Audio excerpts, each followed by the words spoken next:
हिंदू धर्म के 4 धामों में से एक द्वारका धाम को भगवान श्री कृष्ण की नगरी कहते हैं। यह द्वारका धाम गुजरात के कठियावाड़ क्षेत्र में अरब सागर के समीप स्थित है।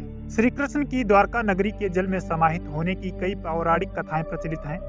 चलिए जानते हैं भगवान श्री कृष्ण की द्वारका नगरी के डूबने के पीछे क्या वजह थी और आज द्वारका नगरी किस हाल में है। वीडियो शुरू करने से पहले अगर आपने हमारे चैनल को अभी तक सब्सक्राइब नहीं किया तो सब्सक्राइब जरूर कर दें। पंडित इंद्रमणि बताते हैं कि श्री कृष्ण की द्वारका नगरी के डूबने की मुख्य 2 वजह मानी जाती हैं। पहला कारण गांधारी का श्राप। दरअसल पौराणिक कथा के अनुसार जरासंध द्वारा प्रजा पर होने वाले अत्याचारों को रोकने के लिए भगवान श्री कृष्ण मथुरा को छोड़कर चले गए थे। तब श्री कृष्ण ने समुद्र किनारे अपनी एक दिव्य नगरी बसाई। इस नगरी का नाम द्वारका रखा। माना जाता है कि महाभारत के 36 वर्ष बाद द्वारका नगरी समुद्र में डूब गई थी। महाभारत में पांडवों की विजय हुई और सभी कौरवों का नाश हो गया था। इसके बाद जब युधिष्ठिर का हस्तिनापुर में राज्य तिलक हो रहा था, उस समय श्री कृष्ण भी वहां मौजूद थे। तब गांधारी ने श्री कृष्ण को महाभारत युद्ध का दोषी ठहराते हुए भगवान श्री कृष्ण को श्राप दिया कि अगर मैंने अपने आराध्य की सच्चे मन से आराधना की है और मैंने अपना पतिव्रता धर्म निभाया है, तो जिस तरह मेरे कुल का नाश हुआ है उसी तरह तुम्हारे कुल का नाश भी तुम्हारी आंखों के समक्ष होगा। कहते हैं इस श्राप की वजह से श्री कृष्ण की द्वारका नगरी पानी में समा गई।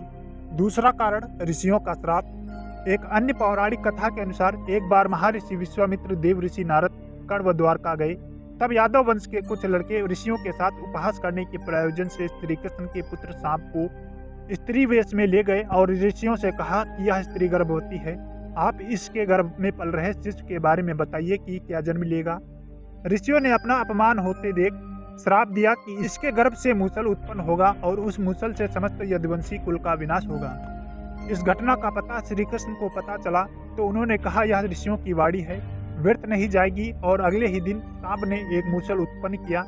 इस मूसल को राजा उग्रसेन ने समुद्र में फेंकवा दिया। साथ ही श्री कृष्ण ने नगर में घोषणा कर दी कि अब कोई भी नगरवासी अपने घर में मदिरा नहीं बनाएगा, क्योंकि कृष्ण नहीं चाहते थे कि उनके कुल के लोग और संबंधी मदिरा के नशे में कोई अनुचित व्यवहार कर परिवार सहित एक दूसरे का नाश कर बैठे, क्योंकि ऋषियों की वाणी तो सच होनी ही। Council of Scientific and Industrial Research के पूर्व प्रमुख और वैज्ञानिक डॉक्टर राजीव निगम कहते हैं कि महाभारत में कृष्ण कहते हैं कि द्वारका शहर सागर से निकली जमीन पर बनाया गया था, लेकिन जब उसका पानी दोबारा अपनी पुरानी जगह पर आया तो शहर डूब गया। वह बताते हैं कि इसी पानी के नीचे खुदाई का काम मौजूदा द्वारकाधीश मंदिर के पास से शुरू हुआ था।